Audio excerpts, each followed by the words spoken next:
بسم اللہ الرحمن الرحیم۔ اعوذ باللہ من الشیطان الرجیم، بسم اللہ الرحمن الرحیم۔ السلام علیکم۔ آج آپ کا میزبان ڈاکٹر کاشف بشیر تفہیم القرآن سیریز کی قسط نمبر 522 کے ساتھ آپ کے سامنے حاضر خدمت ہے، جس میں ہم انشاءاللہ العزیز سورہ الفتح کا باقاعدہ آغاز کر رہے ہیں اور اس کی پہلی 3 آیات کا ترجمہ اور تفسیر آپ تک پہنچانے کی کوشش کریں گے، اور اس حصے کا موضوع ہے کھلی فتح۔ سورہ الفتح مدنی صورت ہے، اس میں 29 آیات ہیں اور 4 رکوع ہیں۔ بسم اللہ الرحمن الرحیم۔ انا فتحنا لك فتحا مبینا لیغفر لك اللہ ما تقدم من ذنبك وما تأخر ویتم نعمته علیک ویہدیک صراطا مستقیما۔ ترجمہ: اے نبی صلی اللہ علیہ وآلہ وسلم، ہم نے تم کو کھلی فتح عطا کر دی تاکہ اللہ تمہاری اگلی پچھلی ہر کوتاہی سے درگزر فرمائے اور تم پر اپنی نعمت کی تکمیل کر دے اور تمہیں سیدھا راستہ دکھائے۔ پہلی آیت میں آیا کہ ہم نے تم کو کھلی فتح عطا کر دی۔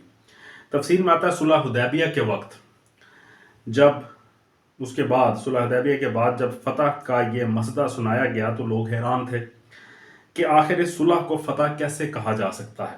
ایمان کی بنا پر اللہ تعالیٰ کے ارشاد کو مان لینے کی بات تو دوسری تھی، مگر اس کے فتح ہونے کے پہلو کا کسی کو سمجھ میں نہیں آ رہا تھا۔ حضرت عمر رضی اللہ تعالیٰ عنہ نے یہ آیت سن کر پوچھا، یا رسول اللہ، کیا یہ فتح ہے؟ حضور صلی اللہ علیہ وآلہ وسلم نے فرمایا، ہاں۔ ابن جریر میں یہ ریفرنس آیا ہے۔ ایک اور صحابی حاضر ہوئے اور انہوں نے بھی یہی سوال کیا۔ آپ نے فرمایا، قسم ہے اس ذات کی جس کے ہاتھ میں محمد صلی اللہ علیہ وآلہ وسلم کی جان ہے، یقیناً یہ فتح ہے۔ ریفرنس ہے مسند احمد اور ابو داؤد۔ مدینہ پہنچ کر ایک اور صاحب نے اپنے ساتھیوں سے کہا، یہ کیسی فتح ہے؟ ہم بیت اللہ جانے سے روک دیے گئے، ہماری قربانی کے اونٹ بھی آگے نہ جا سکے، رسول اللہ صلی اللہ علیہ وآلہ وسلم کو حدیبیہ ہی میں رک جانا پڑا، اور اس صلح کی بدولت ہمارے 2 مظلوم بھائیوں ابو جندل اور ابو بصیر کو ظالموں کے حوالے کر دیا گیا۔ نبی صلی اللہ علیہ وآلہ وسلم تک یہ بات پہنچی تو آپ نے فرمایا، بڑی غلط بات کہی گئی ہے، یہ حقیقت میں تو یہ بہت بڑی فتح ہے۔ تم مشرکوں کے عین گھر پر پہنچ گئے اور انہوں نے آئندہ سال عمرہ کرنے کی درخواست کر کے تمہیں واپس جانے پر راضی کیا۔ انہوں نے تم سے خود جنگ بند کر دینے اور صلح کر لینے کی خواہش کی، حالانکہ ان کے دلوں میں تمہارے لیے جیسا کچھ بغض ہے وہ تمہیں معلوم ہے۔ اللہ نے تم کو ان پر غلبہ عطا کر دیا ہے۔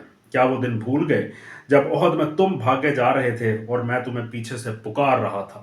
کیا وہ دن بھول گئے جب جنگ احزاب میں ہر طرف سے دشمن چڑھ آئے تھے اور کلیجے منہ کو آ رہے تھے؟ ریفرنس ہے بہقی بروایت عروہ بن زبیر۔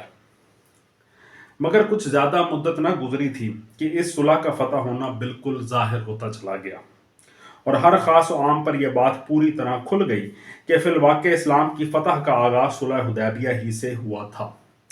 حضرت عبداللہ بن مسعود، حضرت جابر بن عبداللہ اور حضرت براء بن عازب رضی اللہ تعالیٰ عنہم تینوں حضرات سے قریب ایک ہی معنی میں یہ قول منقول ہوا ہے۔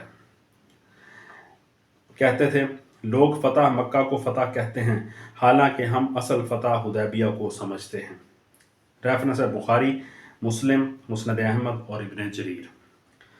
پھر آیت میں آیا، تاکہ اللہ تمہاری اگلی پچھلی ہر کوتاہی سے درگزر فرمائے۔ تفسیر میں آتا ہے، جس موقع محل پر یہ فکرہ ارشاد ہوا ہے اسے نگاہ میں رکھا جائے تو صاف محسوس ہوتا ہے کہ یہاں جن کوتاہیوں کا سے درگزر کر جانے کا ذکر ہے ان سے مراد وہ خامیاں ہیں جو اسلام کی کامیابی اور سربلندی کے لیے کام کرتے ہوئے اس سعی و جہد میں رہ گئی تھیں جو رسول اللہ صلی اللہ علیہ وآلہ وسلم کی قیادت میں پچھلے 19 سال سے مسلمان کر رہے تھے۔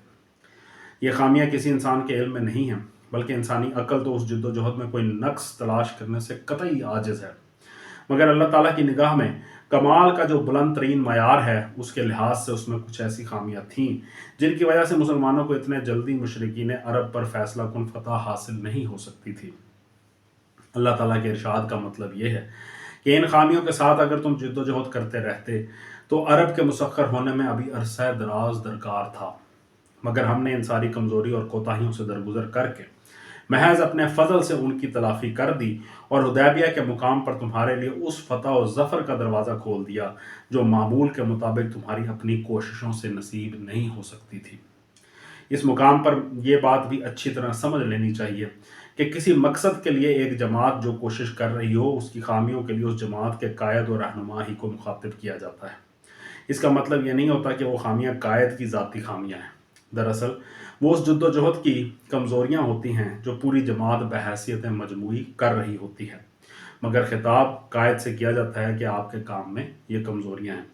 تاہم چونکہ روح سخن رسول اللہ صلی اللہ علیہ وآلہ وسلم کی طرف ہے اور فرمایا یہ گیا ہے کہ اللہ نے آپ کی ہر اگلی پچھلی کوتاہی کو معاف فرما دیا، اس لیے ان عام الفاظ سے یہ مضمون بھی نکل آیا کہ اللہ تعالیٰ کے ہاں اس کے رسول پاک صلی اللہ علیہ وآلہ وسلم کی تمام لغزشیں جو آپ کے مقام بلند کے لحاظ سے بخش دی گئیں، اسی بنا پر جب صحابہ کرام حضور صلی اللہ علیہ وآلہ وسلم کو عبادت میں غیر معمولی مشقتیں اٹھاتے ہوئے دیکھتے تھے تو عرض کرتے تھے کہ آپ کے تو سب اگلے پچھلے قصور معاف ہو چکے ہیں، پھر آپ اپنی جان پر اتنی سختی کیوں اٹھاتے ہیں؟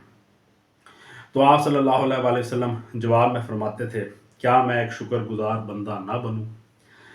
ریفرنس ہے احمد، بخاری، مسلم، ابو داؤد۔ آیت میں پھر آیا اور تم پر اپنی نعمت کی تکمیل کر دی۔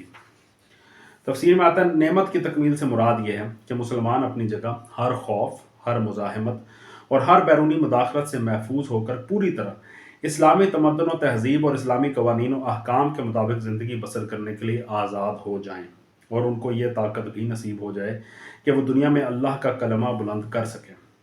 کفر و فسق کا غلبہ جو بندگی رب کی راہ میں مانے اور اعلاء کلمت اللہ کی صحیح میں مزاحم ہو، اہل ایمان کے لیے سب سے بڑی مصیبت ہے جسے قرآن فتنہ قرار دیتا ہے۔ اس فتنے سے خلاصی پا کر جب ان کو ایک ایسا دارالاسلام میسر آ جائے جس میں اللہ کا پورا دین بے کم و کاست نافذ ہو، اور اس کے ساتھ ان کو ایسے ذرائع و وسائل بھی بہم پہنچ جائیں جن سے وہ خدا کی زمین پر کفر و فسق کی جگہ ایمان و تقوی کا سکہ رواں کر سکیں، تو یہ ان پر اللہ کی نعمت کا اتمام ہے۔ یہ نعمت چونکہ مسلمانوں کو رسول اللہ صلی اللہ علیہ وآلہ وسلم ہی کی بدولت حاصل ہوئی تھی، اس لیے اللہ تعالیٰ نے حضور کو مخاطب کر کے فرمایا کہ ہم تم پر اپنی نعمت کی تکمیل کر دینا چاہتے تھے، اس لیے یہ فتح ہم نے تم کو عطا کر دی۔ آیت کے آخر میں آیا اور تمہیں سیدھا راستہ دکھائے۔ تفسیر میں آتا ہے اس مقام پر رسول اللہ صلی اللہ علیہ وآلہ وسلم کو سیدھا راستہ دکھانے کا مطلب آپ کو فتح و کامرانی کا راستہ دکھانا ہے۔ دوسرے الفاظ میں اس سے مراد یہ ہے کہ اللہ تعالیٰ نے حدیبیہ کے مقام پر صلح کا یہ معاہدہ کرا کے آپ صلی اللہ علیہ وآلہ وسلم کے لیے وہ راہ ہموار کر دی اور وہ تدبیر آپ کو سجھا دی جس سے آپ اسلام کی مزاحمت کرنے والی تمام طاقتوں کو مغلوب کر لیں۔ صدق معاف کیجیے گا۔ وَيَنْصُرَكَ اللَّهُ نَصْرًا عَزِيزًا، ترجمہ اور تم کو زبردست نصرت بخشے۔ تفسیر میں آتا ہے دوسرا ترجمہ یہ بھی ہو سکتا ہے کہ تم کو بے مثل نصرت بخشے۔ نصرت مدد۔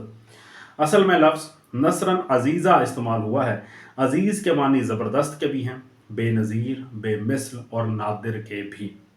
پہلے معنی کے لحاظ سے اس فقرے کا مطلب یہ ہے کہ اس صلح کے ذریعے سے اللہ نے آپ کی ایسی مدد کی ہے جس سے آپ کے دشمن عاجز ہو جائیں گے، اور دوسرے معنی کے لحاظ سے اس کا مطلب یہ ہے کہ شاذ و نادر ہی کبھی کسی کی مدد کا ایسا عجیب طریقہ اختیار کیا گیا ہے کہ بظاہر جو چیز لوگوں کو محض ایک صلح نامہ اور وہ بھی دب کر کیا ہوا صلح نامہ نظر آتی ہو، وہی ایک فیصلہ کن فتح بن جانے والی ہو۔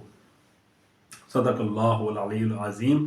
الحمدللہ آج ہم نے سورہ الفتح کی آیت نمبر 3 تک کا ترجمہ اور تفسیر آپ تک پہنچانے کی کوشش کی۔ اللہ تعالیٰ سے دعا ہے کہ اللہ تعالیٰ ہماری اس کوشش کو قبول فرمائے، ہمارے پڑھنے اور آپ کے سننے کو قبول فرمائے، اور اس کی برکت سے ہم سب کی زندگیوں میں وہ مثبت تبدیلیاں رونما ہوں جن کی بدولت ہم اللہ تعالیٰ کو راضی کر سکیں۔